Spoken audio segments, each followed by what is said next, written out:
La escuela embrujada. Los alumnos de aquella secundaria del municipio de Atizapán llegaron gustosos a la inauguración del flamante plantel de 2 pisos. La mañana era soleada y las risas de los jovencitos inundaban el ambiente. Era el tiempo en que comenzaba a habitarse esa región del Estado de México y las calles pavimentadas iban sustituyendo a los viejos caminos de terracería por donde circularan antaño arrieros y mujeres de rebozo. El paisaje había cambiado radicalmente en unos cuantos años, con la construcción de unidades habitacionales por aquí y por allá. Los pobladores originales veían con desconfianza a muchos de los recién llegados, pues temían que malas costumbres y vicios dañaran aquellas siempre tranquilas comunidades rurales. Algunos lugares tradicionales fueron destruidos en pro de la modernidad y los usos y costumbres fueron desplazados por el ruido de motores, y el silencio ancestral de las noches fue roto por la gritería de los jóvenes que salían de las escuelas vespertinas y se reunían en las esquinas de las calles a comentar sus vivencias.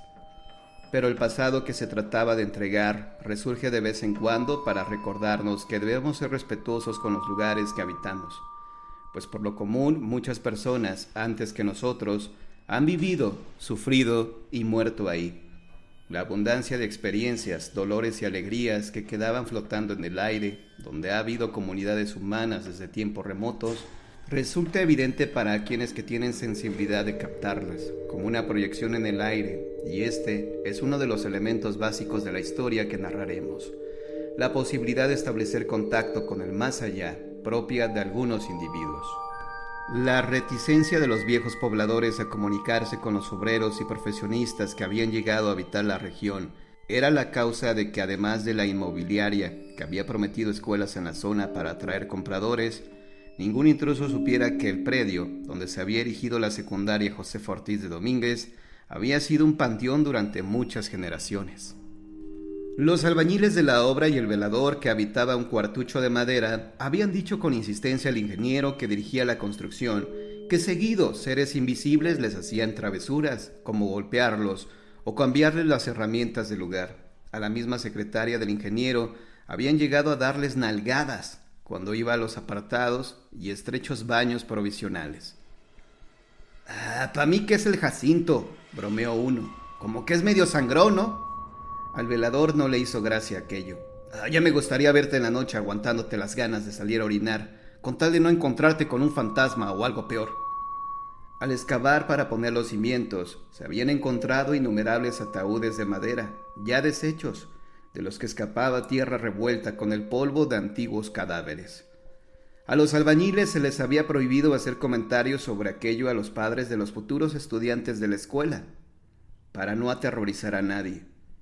Los despojos humanos, en que eran visibles algunas osamentas, fueron retirados con el mayor secreto en carros de volteo.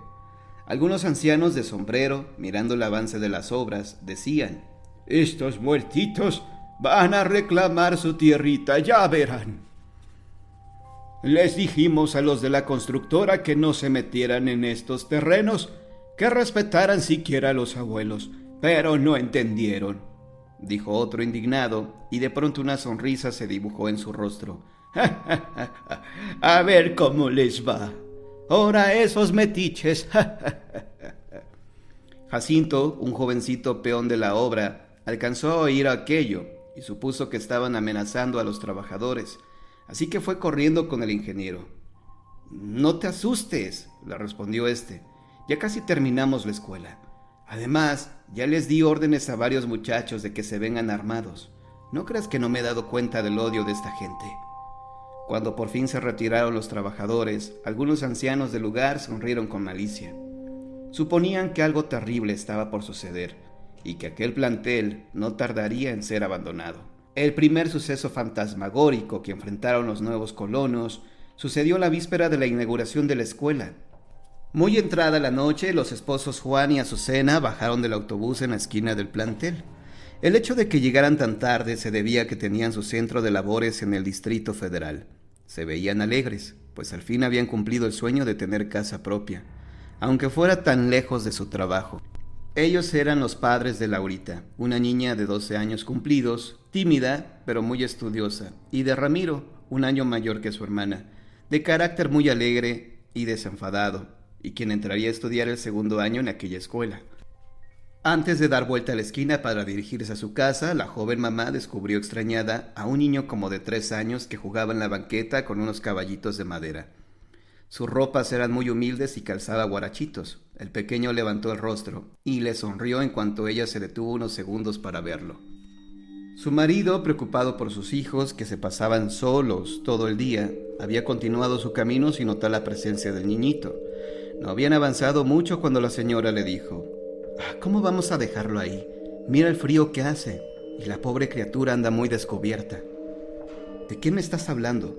¿Qué no viste al niño? Hay que preguntarle por qué está ahí solito, y a estas horas.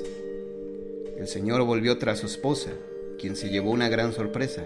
El pequeño no estaba. Entonces ella fue corriendo al primer cruce de calles y volteó para todos lados, pero no había señal del niño.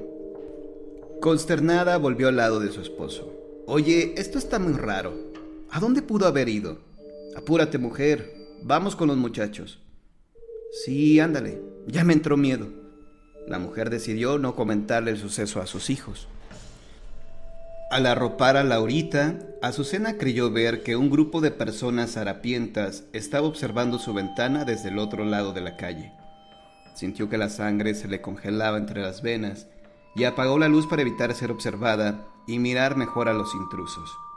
En efecto, estaban ahí, apenas cubiertos por rotas ropas manchadas de barro y polvo.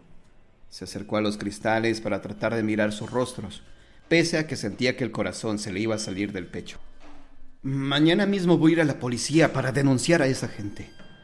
Más estuvo a punto del desmayo en cuanto notó que los extraños visitantes, unas 8 personas acompañadas de algunos niños, tenían muy oscurecidas las partes de narices y ojos, como si las tuvieran huecas. De pronto, sintió una presencia detrás de ella y volteó gritando, presa del pánico. Laurita se despertó asustada y encendió la luz. Frente a ellas estaba Juan, consternado por la reacción de su esposa. Ella se puso a llorar y se abrazó a él. «Juan, es horrible. Míranos por la ventana». Él se asomó, pero solo descubrió la calle desierta. «¿Qué se supone que hay allá afuera?», dijo al voltear, muy molesto porque la histeria de su esposa le había quitado el sueño a su hija. «Los vi, lo juro, eran como cadáveres. Juan, tienes que creerme, por favor». Ramiro apareció en la puerta, con cara angustiada. «Mamá, ¿qué te pasa?» «Vete a tu cuarto. Tu mamá se siente mal», dijo el señor, pero el joven se mantuvo ahí asustado. «Mira, Azucena, estás cansada y... te juro que...». Como pudo, Juan logró hacer que sus hijos se calmaran y se llevó a la mujer a su cuarto. Al día siguiente, tras la bulliciosa inauguración oficial de la secundaria, Laurita y su hermano Ramiro fueron a sus respectivos salones. El muchacho pronto hizo nuevos amigos y a la hora del recreo salió en tropel al patio entre la algarabía general. Por el contrario, su hermanita, de carácter más reservado, prefirió quedarse en su banca. Le costaba trabajo relacionarse con la demás gente. Estaba aún muy confundida por el ataque de histeria que había tenido su madre anoche. No tardaron en acercarse a ella un par de muchachas para hacerle compañía.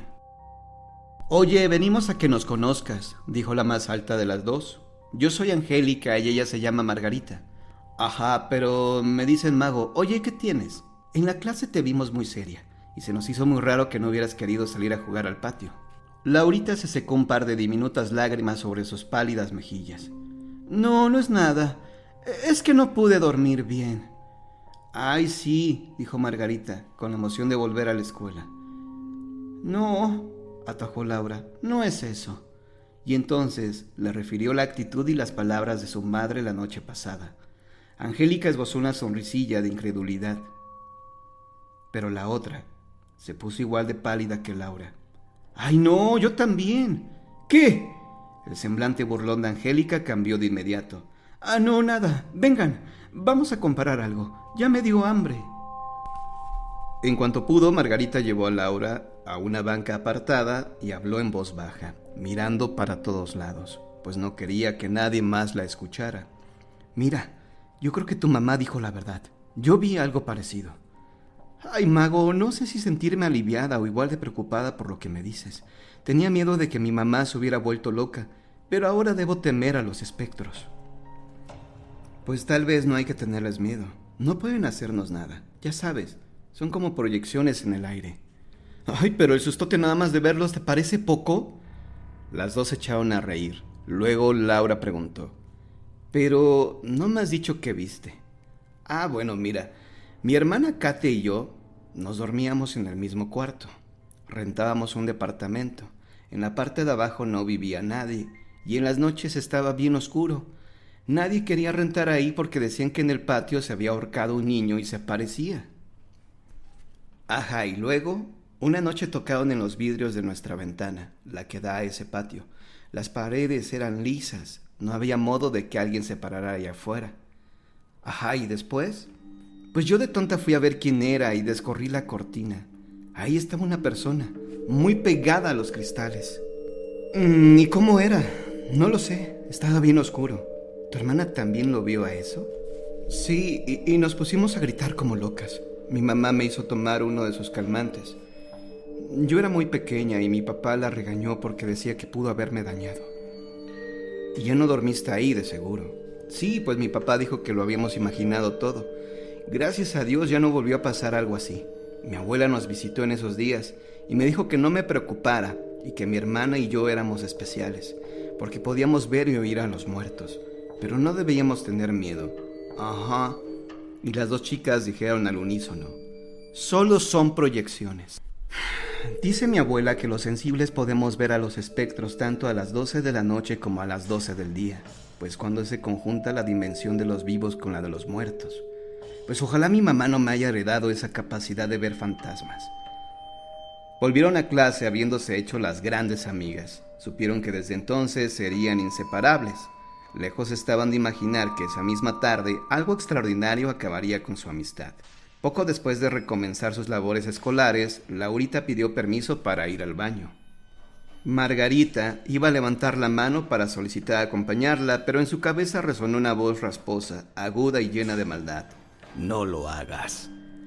Laura le sonrió antes de salir. Fue la última vez que sonrió en su vida. La muchachita caminó tranquilamente hacia los alejados y fríos baños y entró hasta el fondo de ellos sin ninguna aprensión. El lugar estaba completamente solitario. Se metió en el último sanitario.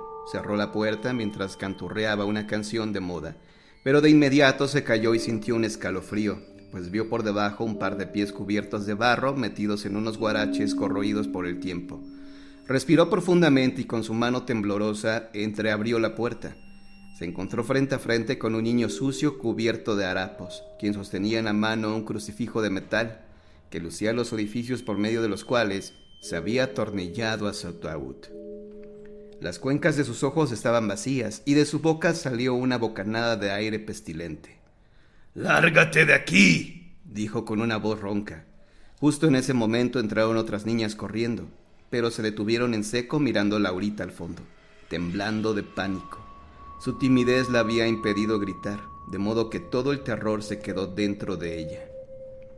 Laura cayó desmayada sobre las baldosas húmedas del piso. Margarita fue la última persona que escuchó frases más o menos coherentes de Laura. La jovencita perdió la razón y actualmente recibe atención en una institución psiquiátrica. Las autoridades se han negado a clausurar la escuela y ninguna otra persona ha mencionado haber visto espectros deambulando por el lugar. Por su parte, Margarita ha decidido abandonar sus estudios en esa secundaria, temerosa de tener visiones del más allá. Solo hace poco se ha reconocido oficialmente que aquel sitio era un panteón y el hermano de Laura cursó con dificultad sus últimos años de secundaria ahí, habiendo perdido su natural simpatía y siempre evitando ir a los sanitarios de la escuela. El último hecho del que tenemos noticia se refiere a un niño que perdió un juguete en un hueco que se ha formado por las lluvias bajo la acera de los salones del primer grado. Al meter la mano ahí fue mordido con tremenda fuerza, al grado de casi perder un dedo de la mano derecha. Al principio se pensó que lo había atacado una rata, pero el doctor determinó que más bien se trataba de las marcas de una dentadura humana. Como en el caso de Laurita, se decidió guardar silencio ante la sociedad de padres de familia.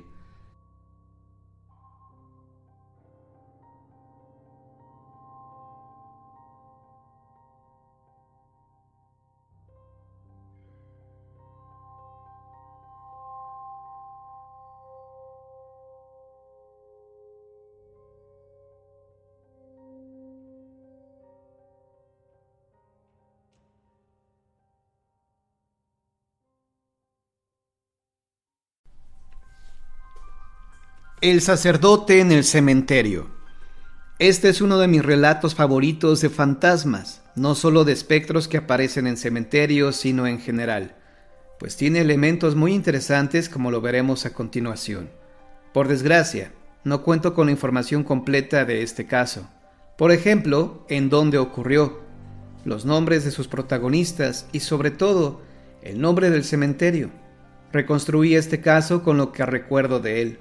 Tendría 10 años cuando me lo contó una señora amiga de mi madre. Por desgracia, perdimos contacto con ella, y desconozco si ella aún vive, pero en resumen, esto fue lo que nos narró. Mi tía acompañó a una de sus amigas de trabajo a visitar la tumba de su hermano en Querétaro, porque ella era originaria de allá. Mi tía no conocía ese estado, y además le debía un favor, así que fue. El nombre del panteón donde ocurrió esto no lo recuerdo. El hecho es que llegaron al cementerio a eso de las 3 de la tarde. Había muchísima gente porque era 2 de noviembre, Día de los Fieles Difuntos. Limpiaron la tumba, la cual ya estaba vieja, sucia, con tierra encima y pasto crecido a los lados. Le pusieron las flores que habían comprado, y cuando ya estaban por irse, se les acercó un sacerdote de avanzada edad, preguntándoles si no querían un rezo para su difunto. Ellas aceptaron y el cura pronunció un Ave María y un Padre Nuestro. Cuando estaban rezando, mi tía se dio cuenta que la sotana del cura ya estaba muy maltrecha, raída, lo que le inspiró un poco de lástima, porque se veía súper amolado el pobre. Para terminar su servicio, el cura sacó una botellita de agua bendita y roció la tumba, pero el agua no se veía limpia, parecía verdosa, como si le hubiera caído tierra. Al terminar, le preguntó a esta chica que cuánto le debía por rezarle a su hermano, y el sacerdote le dijo que nada, que como pago dedicara una oración por aquellas personas que sirven en la iglesia. Se marcharon del panteón y de repente se nubló y comenzó a llover muy fuerte. Ellas, para atajarse del agua, se metieron a una parroquia que estaba al paso, y como la lluvia no se quitaba, pues comenzaron a recorrer el templo. En esta iglesia había una sala donde estaban los retratos de los curas que ahí habían servido y que ya habían fallecido, y entre ellos estaba precisamente el sacerdote que minutos antes les había rezado en el cementerio. Este fue el relato que escuché cuando yo era niño, y desde ahí se me quedó grabado. Cada vez que lo narro en programas de radio, trato de ser fiel a mis recuerdos por si acaso lo llega a escuchar la mujer que nos contó esta experiencia, o inclusive las personas que vivieron este hecho. Dudo que se trate de una mera leyenda, pues he buscado algún caso similar a este en libros y no lo he encontrado. Caso contrario al que veremos a continuación, donde hay diferentes versiones situando los hechos en diferentes épocas y lugares.